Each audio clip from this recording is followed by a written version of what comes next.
la Covid, la façon de vivre en ville n'est plus la même. On appréhende son logement différemment. Il y a eu un effet très important avec cet effet Covid, c'est avoir de l'espace, vivre autrement. Donc le constat que je fais, c'est que nos concitoyens ont cherché à quitter les grandes villes, quitter les centres-villes pour retrouver de la respiration, de l'espace, un peu plus de sérénité.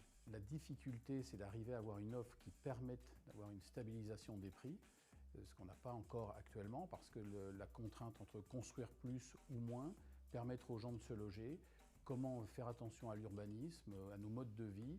Mais vivre ailleurs, il faut pouvoir trouver, il faut pouvoir se déplacer, donc tout est lié en fait, déplacement, vivre en ville, espace, et ça c'est un peu la quadrature du cercle, donc on doit réfléchir en fait à une nouvelle ville, à une nouvelle façon de vivre en ville. Est-ce qu'on doit augmenter la verticalité, augmenter la densification de nos villes?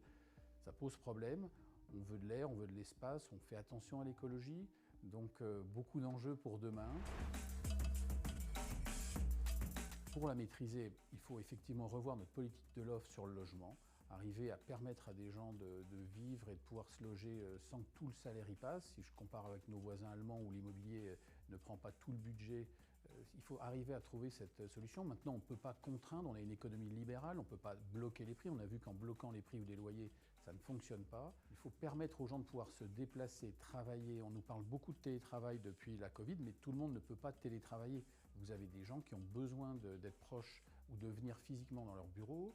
Vous avez aussi des professions actuellement qui ne peuvent plus travailler parce que les coûts de déplacement et ce qui se passe avec l'essence, qui n'est plus ni moins à parler avec ce qui se passait déjà en 2007. Si on reprend les éléments, en 2007, on avait déjà une augmentation des coûts de l'essence qui avait bloqué le marché immobilier. Donc là, il faut trouver le moyen de construire, de permettre aux gens de se poser à un endroit, de ne pas être trop loin de leur lieu de travail et puis de se déplacer.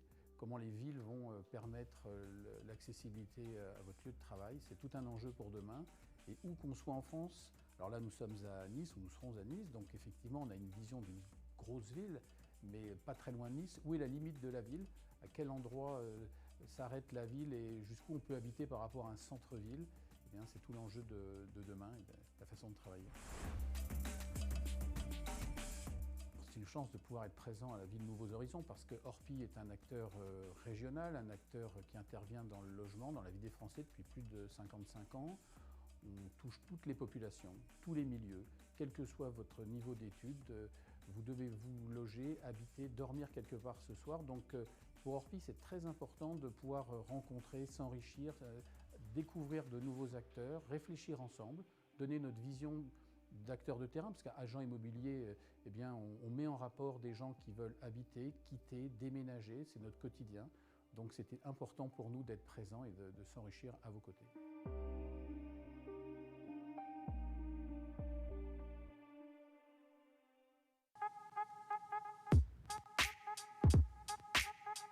Nous n'avons pas assisté en France depuis la crise sanitaire à un retour dans l'embauche.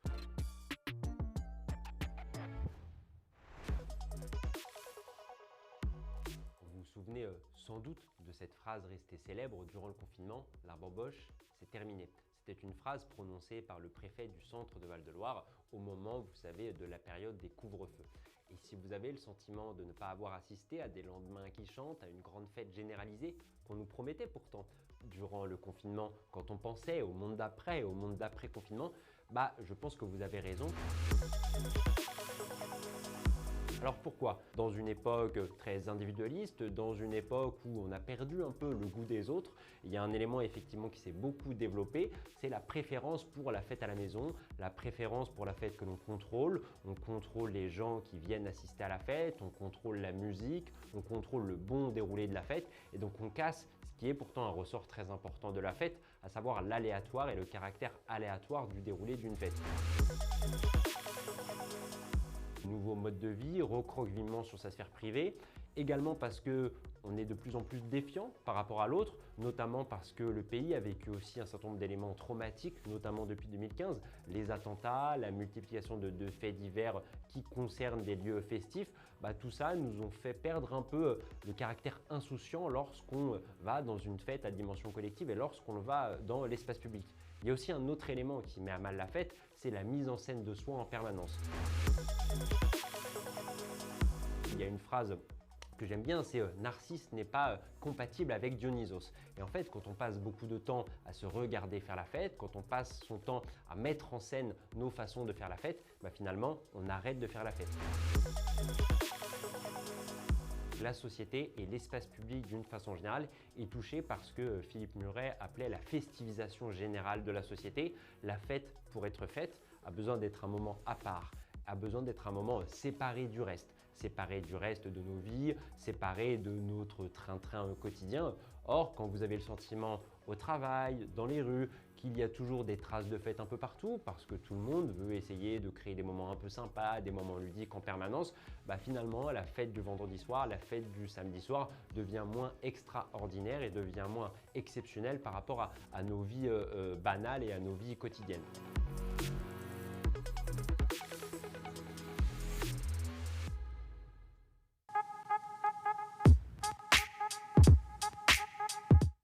Avec le vieillissement de la population, de plus en plus de personnes âgées vivent en ville.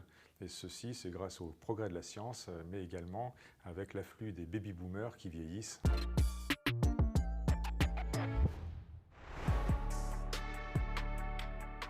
En repensant l'urbanisme, notamment pour les questions de mobilité, d'accès au commerce, d'accès aux soins, et cette transformation de l'urbanisme doit bien évidemment être pensée avec les experts qui s'occupent des seniors, tels que les gériatres, les ergothérapeutes par exemple, mais également et surtout avec les usagers eux-mêmes. Bien vivre en ville et mieux vivre en ville, c'est aussi bien vieillir, vieillir en bonne santé. Et pour cela, heureusement, nous avons des actions de prévention qui existent maintenant. Cette prévention permet d'éviter les fragilités et les dégradations liées à l'âge. La Poste, grâce au réseau de proximité que constituent les facteurs, permet d'être au contact de l'ensemble de la population. Nous pouvons ainsi déployer des actions de prévention auprès des seniors de manière à pouvoir les intégrer dans des circuits de prise en charge. En tant qu'acteur de proximité, la Poste propose aussi, en complément des services qui sont présents sur le territoire, par exemple de porter les repas aux seniors, de leur porter les médicaments à domicile ou des biens culturels par exemple. Participer à la ville Nouveaux Horizons nous permet de bénéficier de ce lieu d'échange pour pouvoir mieux comprendre les besoins de chacun, pouvoir aussi envisager des solutions au bénéfice des seniors eux-mêmes.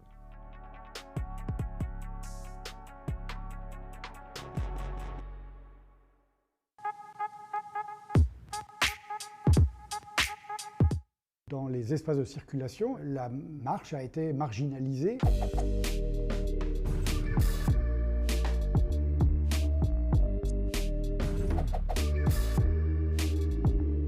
D'une part, il y a la question de la voirie, d'une voirie qui est organisée essentiellement autour du transit motorisé, et donc dans laquelle les piétons se retrouvent marginalisés, se retrouvent à devoir avoir des problèmes de traversée, des problèmes de détour, etc. Des distances qui sont démultipliées dans l'agglomération par le fait qu'il peut y avoir des très grandes infrastructures, des très grands îlots qui vont constituer des véritables coupures. Et puis bien sûr, il y a la question du manque de services ou de ressources accessibles à pied dans des espaces monofonctionnels où on va avoir de très grandes étendues résidentielles par exemple, et puis pas de commerce de proximité, donc où il va falloir prendre des transports motorisés pour pouvoir se rendre dans les commerces ou pour aller faire des démarches administratives ou pour aller à l'école, etc.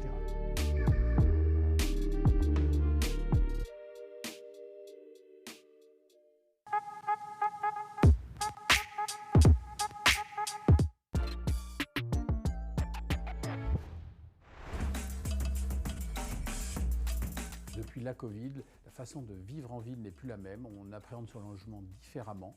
Il y a eu un effet très important avec cet effet Covid, c'est avoir de l'espace, vivre autrement. Donc le constat que je fais, c'est que nos concitoyens ont cherché à quitter les grandes villes, quitter les centres-villes pour retrouver de la respiration, de l'espace, un peu plus de sérénité. La difficulté, c'est d'arriver à avoir une offre qui permette d'avoir une stabilisation des prix, ce qu'on n'a pas encore actuellement, parce que la contrainte entre construire plus ou moins, permettre aux gens de se loger, comment faire attention à l'urbanisme, à nos modes de vie, mais vivre ailleurs, il faut pouvoir trouver. il faut pouvoir se déplacer, donc tout est lié en fait, déplacement, vivre en ville, espace, et ça c'est un peu la quadrature du cercle, donc on doit réfléchir en fait à une nouvelle ville, à une nouvelle façon de vivre en ville. Est-ce qu'on doit augmenter la verticalité, augmenter la densification de nos villes? Ça pose problème. On veut de l'air, on veut de l'espace, on fait attention à l'écologie, donc beaucoup d'enjeux pour demain. Pour la maîtriser, il faut effectivement revoir notre politique de l'offre sur le logement, arriver à permettre à des gens de vivre et de pouvoir se loger sans que tout le salaire y passe. Si je compare avec nos voisins allemands où l'immobilier ne prend pas tout le budget, il faut arriver à trouver cette solution. Maintenant, on ne peut pas contraindre, on a une économie libérale, on ne peut pas bloquer les prix. On a vu qu'en bloquant les prix ou les loyers, ça ne fonctionne pas. Il faut permettre aux gens de pouvoir se déplacer, travailler. On nous parle beaucoup de télétravail depuis la Covid, mais tout le monde ne peut pas télétravailler. Vous avez des gens qui ont besoin d'être proches ou de venir physiquement dans leur bureau. Vous avez aussi des professions actuellement qui ne peuvent plus travailler parce que les coûts de déplacement et ce qui se passe avec l'essence, qui n'est plus ni moins à parler avec ce qui se passait déjà en 2007. Si on reprend les éléments, en 2007, on avait déjà une augmentation des coûts de l'essence qui avait bloqué le marché immobilier. Donc là, il faut trouver le moyen de construire, de permettre aux gens de se poser à un endroit, de ne pas être trop loin de leur lieu de travail et puis de se déplacer. Comment les villes vont permettre l'accessibilité à votre lieu de travail, c'est tout un enjeu pour demain. Et où qu'on soit en France, alors là nous sommes à Nice, ou nous serons à Nice, donc effectivement on a une vision d'une grosse ville, mais pas très loin de Nice. Où est la limite de la ville? À quel endroit s'arrête la ville et jusqu'où on peut habiter par rapport à un centre-ville? Eh bien, c'est tout l'enjeu de demain et de la façon de travailler. C'est une chance de pouvoir être présent à la ville Nouveaux Horizons parce que Orpi est un acteur régional, un acteur qui intervient dans le logement, dans la vie des Français depuis plus de 55 ans. On touche toutes les populations, tous les milieux, quel que soit votre niveau d'études. Vous devez vous loger, habiter, dormir quelque part ce soir. Donc pour Orpi, c'est très important de pouvoir rencontrer, s'enrichir, découvrir de nouveaux acteurs, réfléchir ensemble, donner notre vision d'acteurs de terrain, parce qu'à agent immobilier, eh bien, on met en rapport des gens qui veulent habiter, quitter, déménager, c'est notre quotidien. Donc c'était important pour nous d'être présents et de s'enrichir à vos côtés.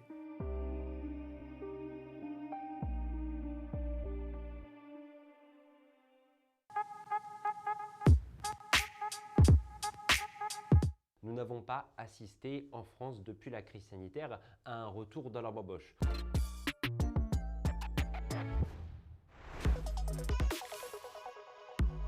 Vous vous souvenez sans doute de cette phrase restée célèbre durant le confinement, la bamboche, c'est terminé. C'était une phrase prononcée par le préfet du centre de Val-de-Loire au moment, vous savez, de la période des couvre-feux.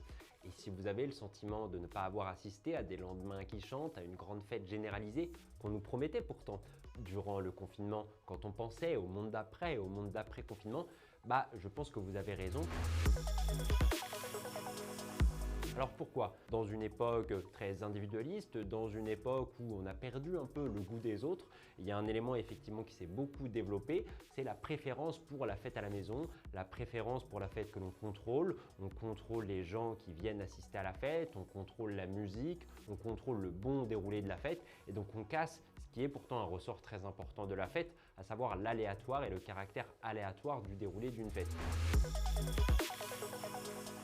Nouveau mode de vie, recroquevillement sur sa sphère privée, également parce qu'on est de plus en plus défiant par rapport à l'autre, notamment parce que le pays a vécu aussi un certain nombre d'éléments traumatiques, notamment depuis 2015, les attentats, la multiplication de faits divers qui concernent des lieux festifs, tout ça nous ont fait perdre un peu le caractère insouciant lorsqu'on va dans une fête à dimension collective et lorsqu'on va dans l'espace public. Il y a aussi un autre élément qui met à mal la fête, c'est la mise en scène de soi en permanence. Il y a une phrase que j'aime bien, c'est Narcisse n'est pas compatible avec Dionysos. Et en fait, quand on passe beaucoup de temps à se regarder faire la fête, quand on passe son temps à mettre en scène nos façons de faire la fête, finalement, on arrête de faire la fête. La société et l'espace public d'une façon générale est touché par ce que Philippe Muret appelait la festivisation générale de la société. La fête, pour être faite, a besoin d'être un moment à part, a besoin d'être un moment séparé du reste. séparés du reste de nos vies, séparés de notre train-train quotidien. Or, quand vous avez le sentiment au travail, dans les rues, qu'il y a toujours des traces de fête un peu partout, parce que tout le monde veut essayer de créer des moments un peu sympas, des moments ludiques en permanence, finalement, la fête du vendredi soir, la fête du samedi soir devient moins extraordinaire et devient moins exceptionnelle par rapport à nos vies banales et à nos vies quotidiennes.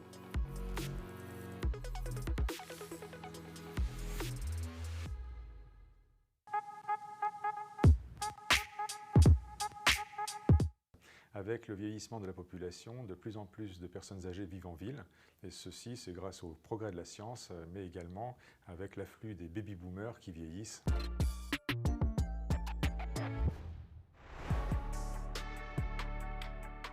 En repensant l'urbanisme, notamment pour les questions de mobilité, d'accès au commerce, d'accès aux soins, et cette transformation de l'urbanisme doit bien évidemment être pensée avec les experts qui s'occupent des seniors, tels que les gériatres, les ergothérapeutes par exemple, mais également et surtout avec les usagers eux-mêmes.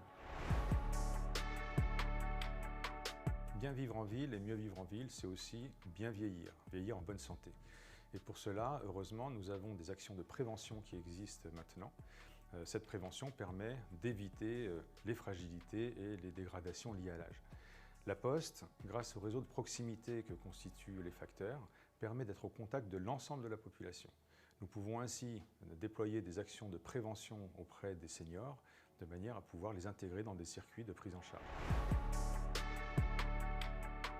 En tant qu'acteur de proximité, la Poste propose aussi, en complément des services qui sont présents sur le territoire, par exemple de porter les repas aux seniors, de leur porter les médicaments à domicile ou des biens culturels par exemple. Participer à la ville Nouveaux Horizons nous permet de bénéficier de ce lieu d'échange pour pouvoir mieux comprendre les besoins de chacun, pouvoir aussi envisager des solutions au bénéfice des seniors eux-mêmes.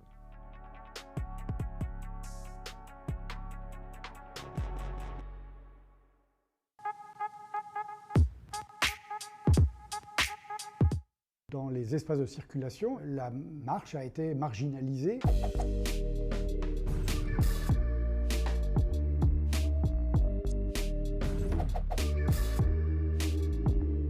D'une part, il y a la question de la voirie, une voirie qui est organisée essentiellement autour du transit motorisé et donc dans laquelle les piétons se retrouvent marginalisés, se retrouvent à devoir avoir des problèmes de traversée, des problèmes de détour, etc. Des distances qui sont démultipliées dans l'agglomération par le fait qu'il peut y avoir des très grandes infrastructures, des très grands îlots qui vont constituer des véritables coupures. Et puis bien sûr, il y a la question du manque de services ou de ressources accessibles à pied dans des espaces monofonctionnels où on va avoir de très grandes étendues résidentielles par exemple, et puis pas de commerce de proximité, donc où il va falloir prendre des transports motorisés pour pouvoir se rendre dans les commerces ou pour aller faire des démarches administratives ou pour aller à l'école, etc.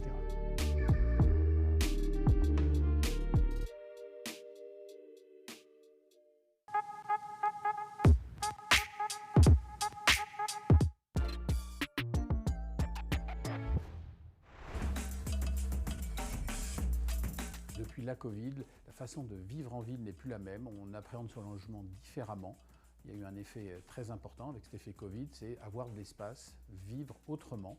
Donc le constat que je fais, c'est que nos concitoyens ont cherché à quitter les grandes villes, quitter les centres-villes pour retrouver de la respiration, de l'espace, un peu plus de sérénité. La difficulté, c'est d'arriver à avoir une offre qui permette d'avoir une stabilisation des prix, ce qu'on n'a pas encore actuellement, parce que la contrainte entre construire plus ou moins, permettre aux gens de se loger, comment faire attention à l'urbanisme, à nos modes de vie.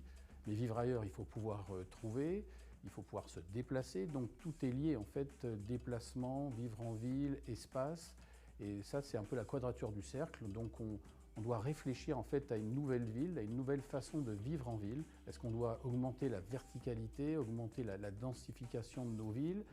Ça pose problème, on veut de l'air, on veut de l'espace, on fait attention à l'écologie, donc beaucoup d'enjeux pour demain.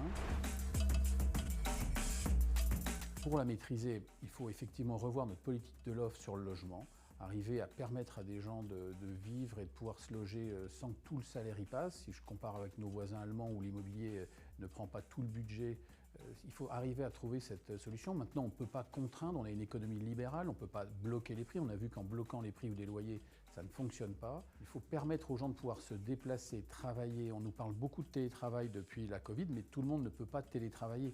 Vous avez des gens qui ont besoin d'être proches ou de venir physiquement dans leur bureau. Vous avez aussi des professions actuellement qui ne peuvent plus travailler parce que les coûts de déplacement et ce qui se passe avec l'essence, qui n'est plus ni moins à parler avec ce qui se passait déjà en 2007. Si on reprend les éléments, en 2007, on avait déjà une augmentation des coûts de l'essence qui avait bloqué le marché immobilier.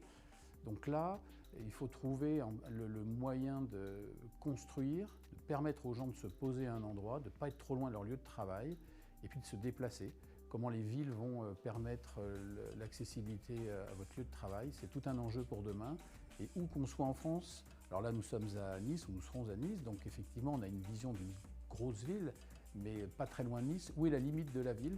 À quel endroit s'arrête la ville et jusqu'où on peut habiter par rapport à un centre-ville? Eh bien, c'est tout l'enjeu de demain et de la façon de travailler. C'est une chance de pouvoir être présent à la ville Nouveaux Horizons parce que Orpi est un acteur régional, un acteur qui intervient dans le logement, dans la vie des Français depuis plus de 55 ans. On touche toutes les populations, tous les milieux, quel que soit votre niveau d'études. Vous devez vous loger, habiter, dormir quelque part ce soir. Donc pour Orpi, c'est très important de pouvoir rencontrer, s'enrichir, découvrir de nouveaux acteurs, réfléchir ensemble, donner notre vision d'acteurs de terrain, parce qu'à agent immobilier, eh bien, on met en rapport des gens qui veulent habiter, quitter, déménager, c'est notre quotidien.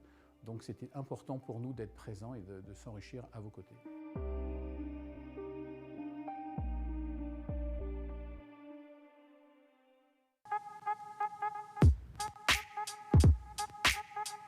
Nous n'avons pas assisté en France depuis la crise sanitaire à un retour dans la bamboche.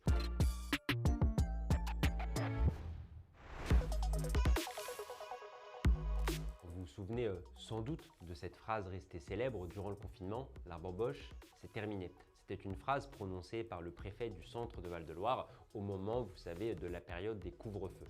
Et si vous avez le sentiment de ne pas avoir assisté à des lendemains qui chantent, à une grande fête généralisée qu'on nous promettait pourtant durant le confinement, quand on pensait au monde d'après, au monde d'après-confinement, je pense que vous avez raison.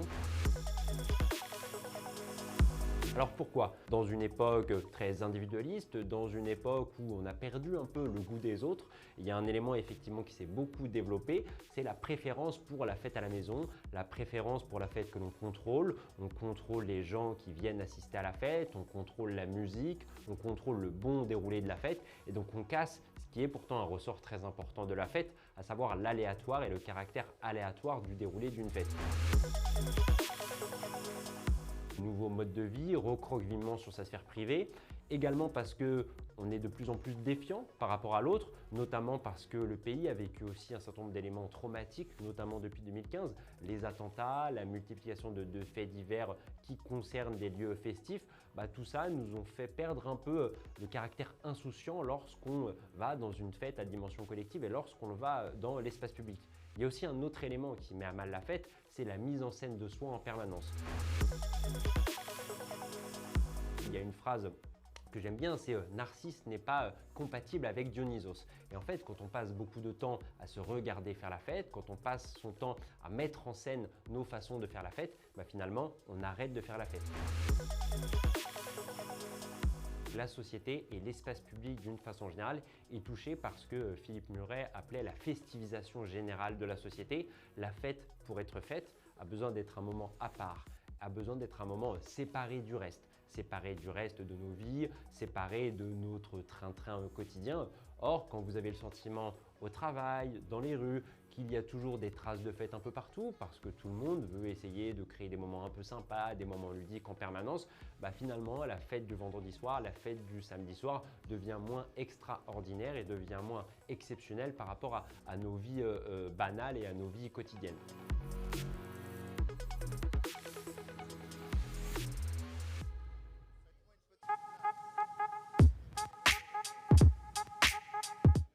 Avec le vieillissement de la population, de plus en plus de personnes âgées vivent en ville. Et ceci, c'est grâce au progrès de la science, mais également avec l'afflux des baby-boomers qui vieillissent.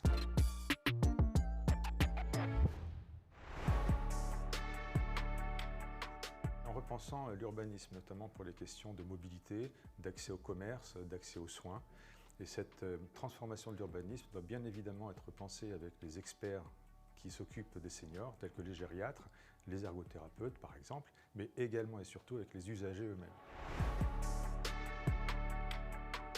Bien vivre en ville et mieux vivre en ville, c'est aussi bien vieillir, vieillir en bonne santé.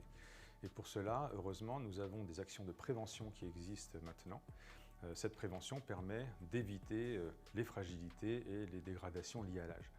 La Poste, grâce au réseau de proximité que constituent les facteurs, permet d'être au contact de l'ensemble de la population. Nous pouvons ainsi déployer des actions de prévention auprès des seniors, de manière à pouvoir les intégrer dans des circuits de prise en charge.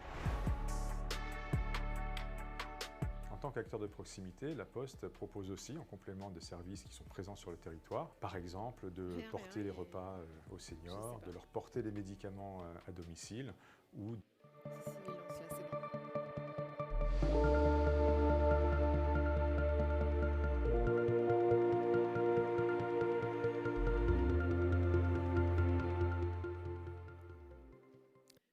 Bonjour à tous, à toutes. Bonjour les enfants aussi.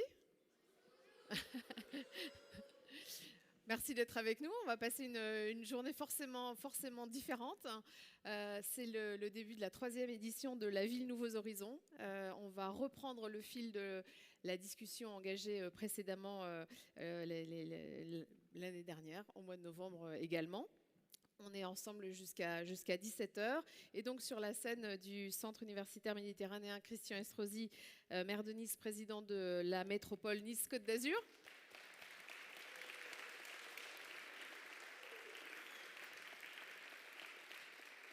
Et Étienne Gernel, directeur du Point. Ah ben ça aussi, lui aussi on peut l'applaudir. Bonjour.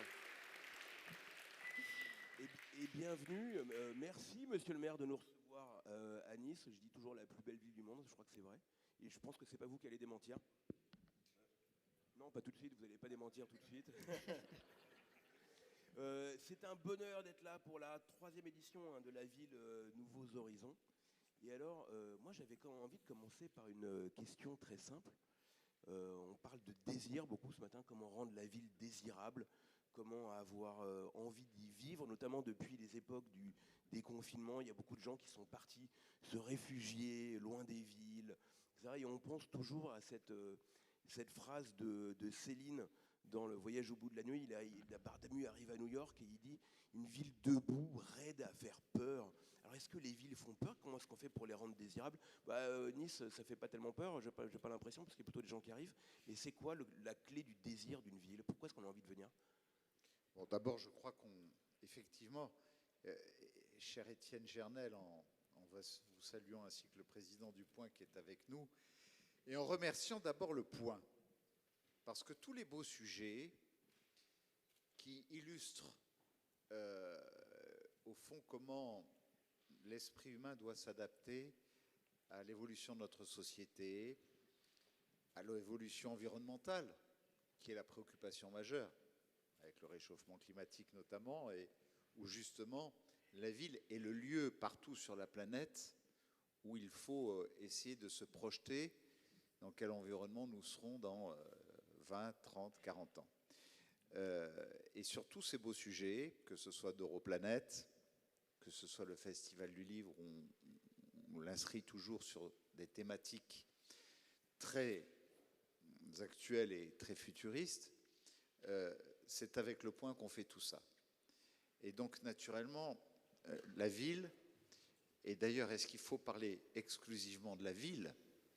Parce que la ville est dans un environnement.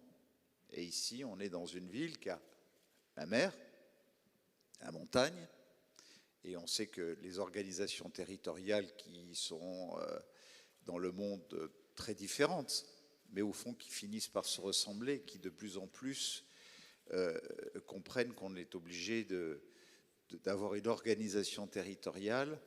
Voilà, on ne peut pas avoir d'eau à Nice si on ne va pas la chercher dans les lacs de montagne.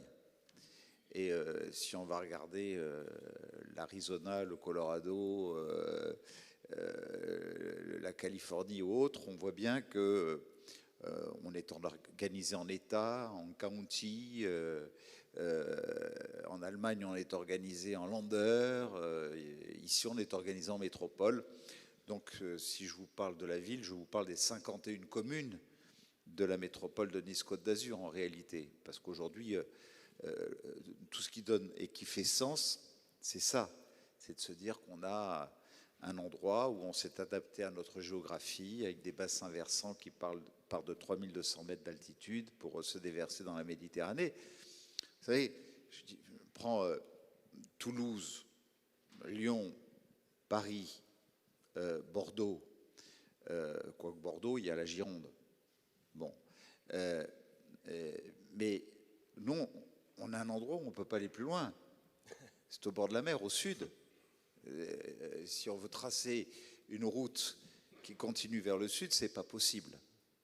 Et quand on se tourne vers le nord, on voit que sillonner au cœur de nos vallées vers les montagnes, c'est compliqué. Donc on est une ville qui vit d'est en ouest.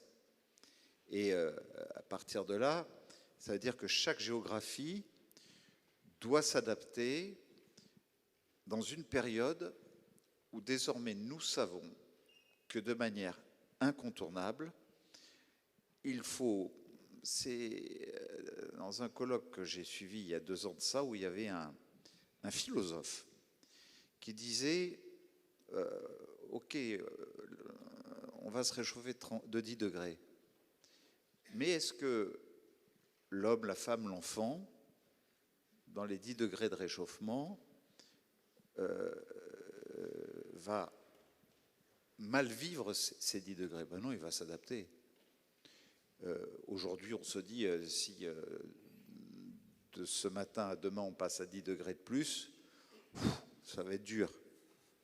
Mais progressivement, on va s'adapter, mais à une condition, c'est que l'espace dans lequel nous vivons soit capable de s'adapter.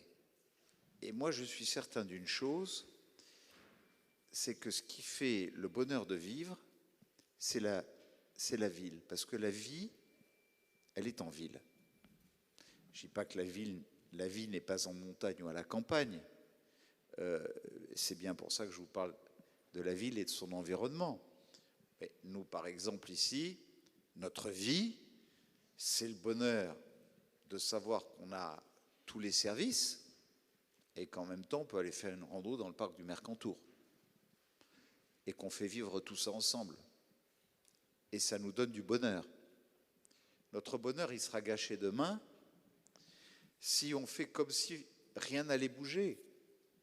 Comme si, là où je fais des relevés l'été, où on s'est pris 70 jours sans pluie, avec huissier, 32 degrés de température, 25 degrés au sol sur la coulée verte, 52 degrés sur les lots de chaleur qui est au nord de la coulée verte, on se dit, il y a 52 degrés. 52, ça fera 70 quand on aura pris 10 degrés. Donc, il faut mettre cet endroit à 25 degrés comme la coulée verte. Et créer des courants d'air partout où, avec du béton, on a créé des barrières au cours de la deuxième moitié du XXe siècle.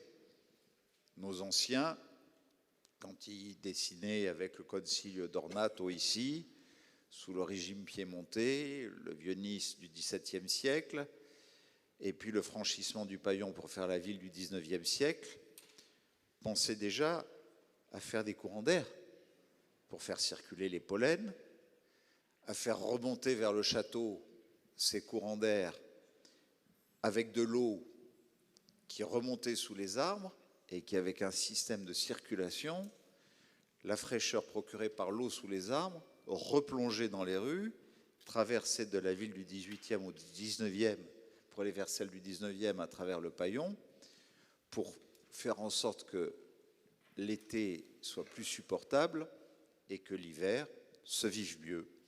Bon, c'est tout simple. C'est utiliser les éléments naturels, quelles que soient les circonstances, les saisons et les phénomènes climatiques auxquels on soit confronté, aujourd'hui pour adapter la ville à l'art de vivre, la culture, Alors voilà, j'allais y venir. l'environnement. Pourquoi y a-t-il autant d'investissements de grands groupes et de grands actionnaires hôteliers à Nice aujourd'hui, alors que pendant des années, il n'y en a pas eu? On disait on peut trouver de l'hébergement très haut de gamme à Cannes, à Monaco, pas à Nice. Bon, ben aujourd'hui, on sait qu'entre 2023 et 2024, il y aura plus d'hébergements de haut niveau à Nice qu'à Monaco et à Cannes additionnés.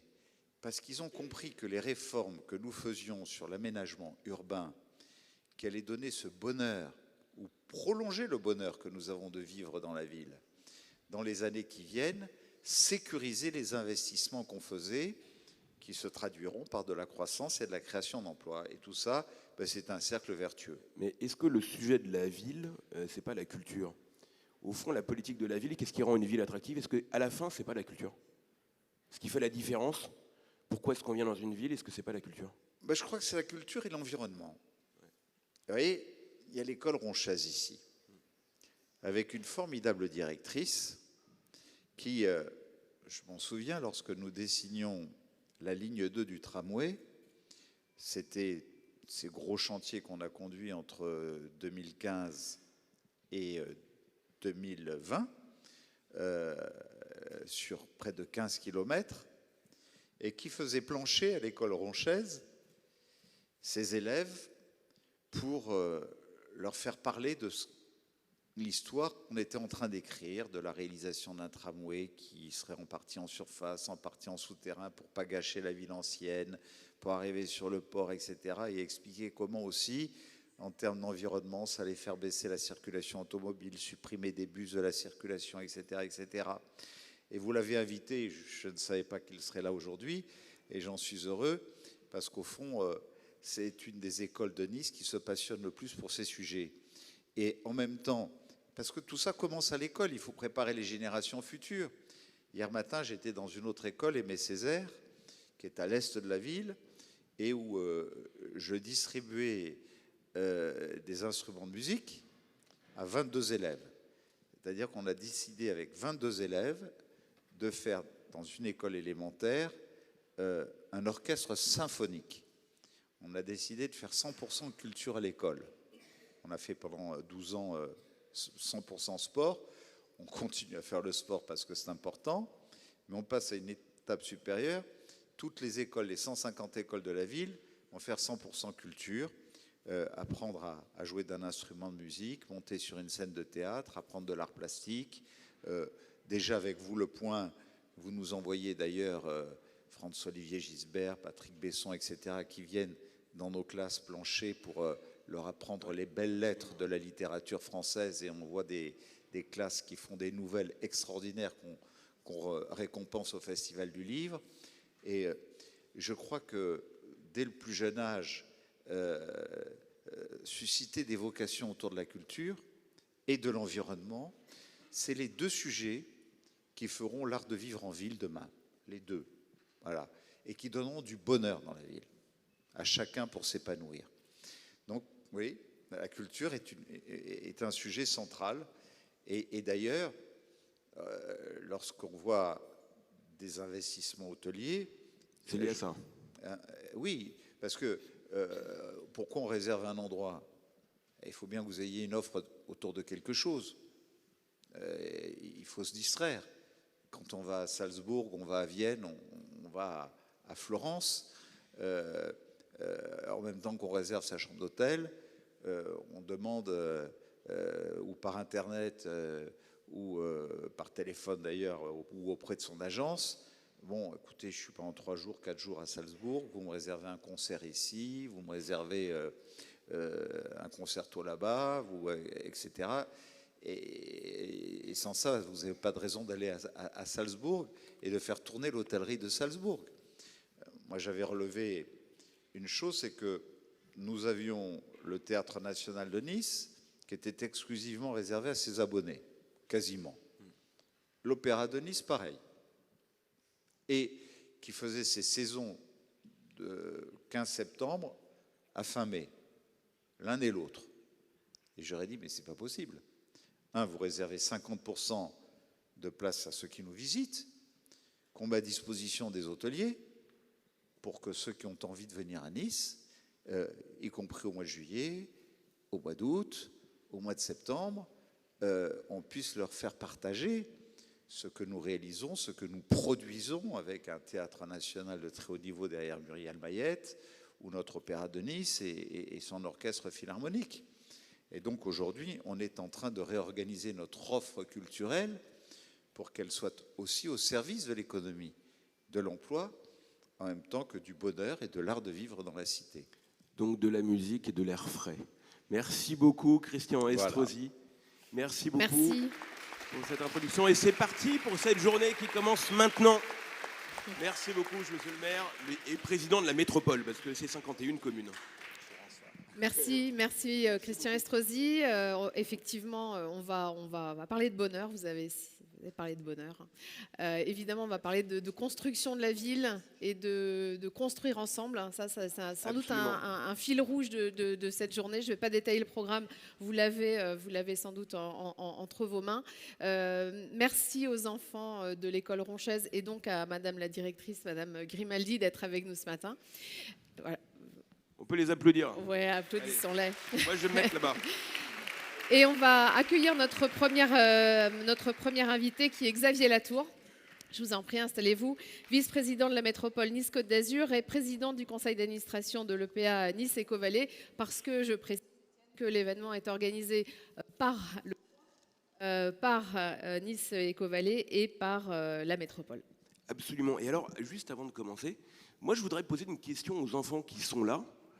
Est-ce que vous avez envie de vivre plutôt à la ville ou plutôt en ville ou plutôt à la campagne? Que ceux qui ont envie de vivre en ville lèvent la main. Et la campagne? Là, c'est moitié-moitié, hein? 50-50. Donc ça commence pas mal. Le débat a commencé. Mais c'est intéressant, hein, c'est un vrai sujet, sachant qu'une majorité de la population française vit quand même dans des villes. Alors, Xavier Latour, pour vous, c'est quoi une ville qui est désirable?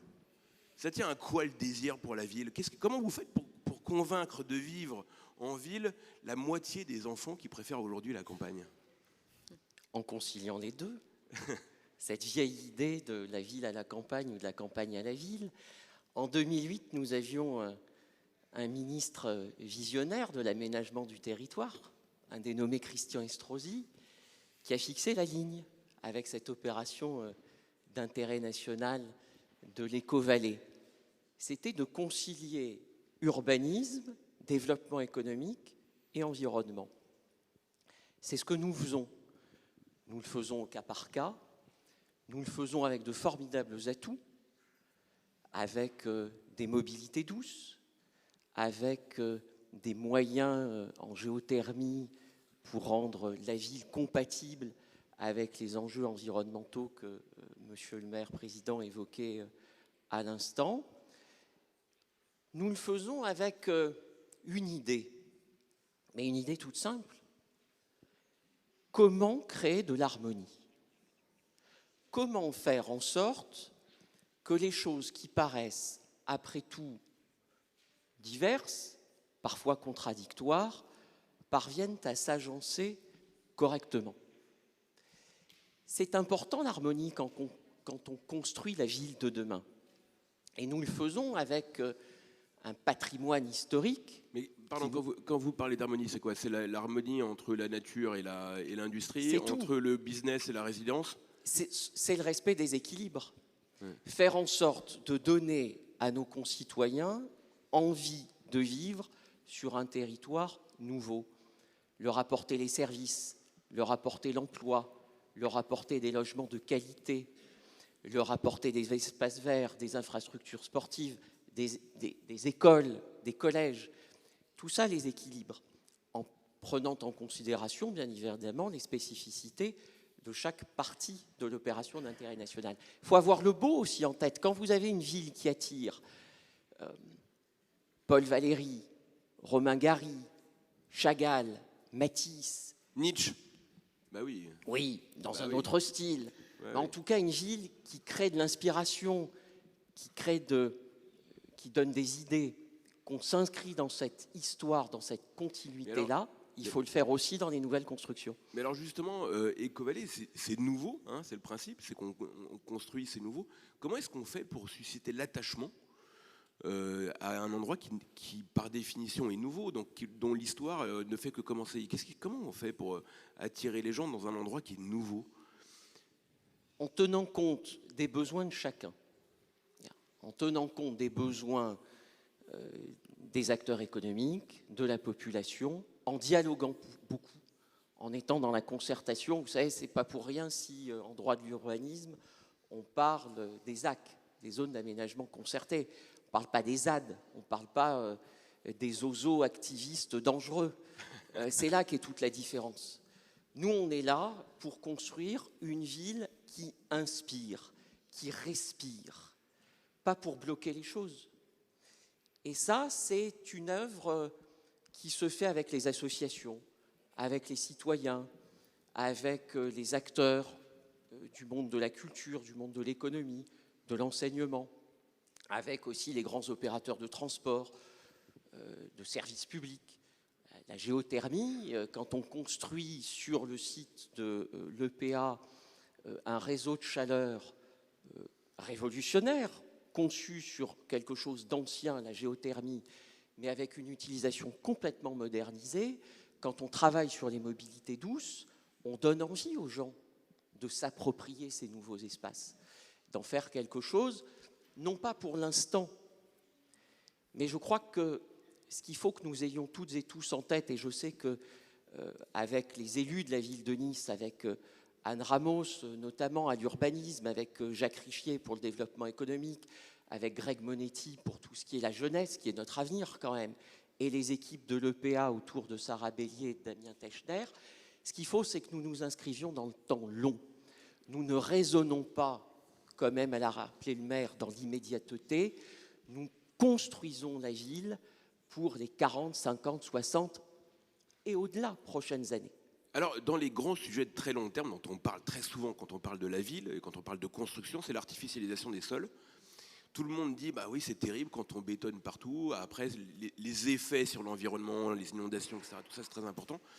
Donc là, vous construisez une ville qui est nouvelle, ou d'ailleurs, c'est aussi dans la ville. C'est une ville qui est dans la ville. Elle n'est pas déconnectée de son environnement. Qu'est-ce que, de ce point de vue-là, comment ça se passe, Ecovalley, avec l'artificialisation des sols? Comment est-ce que vous gérez ce sujet-là?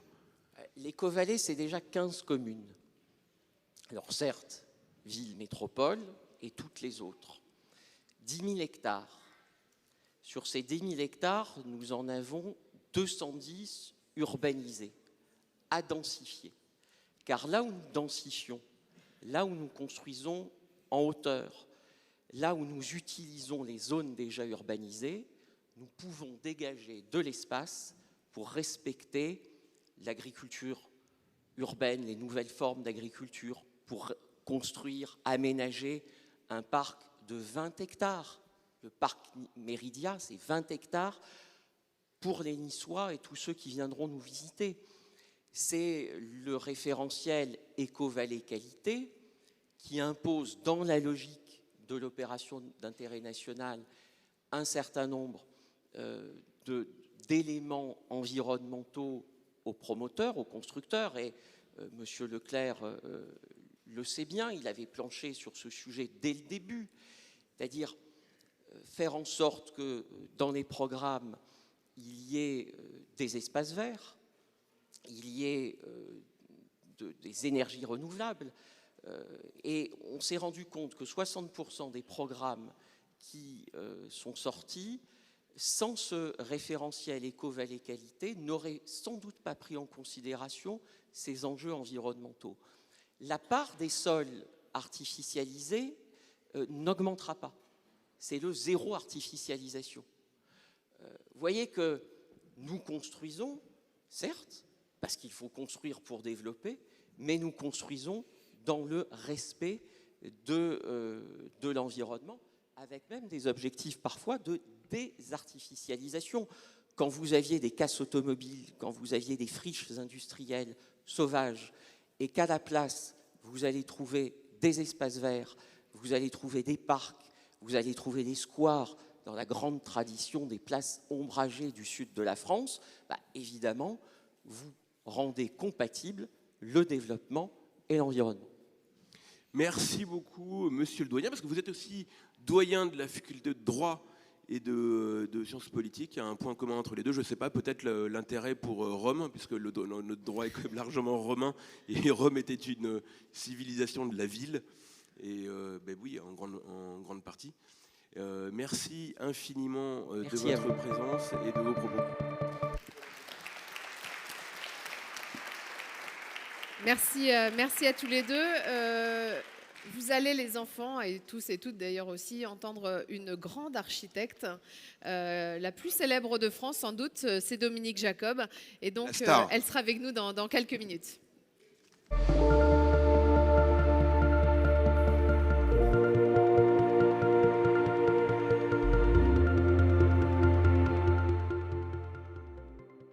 Dans les espaces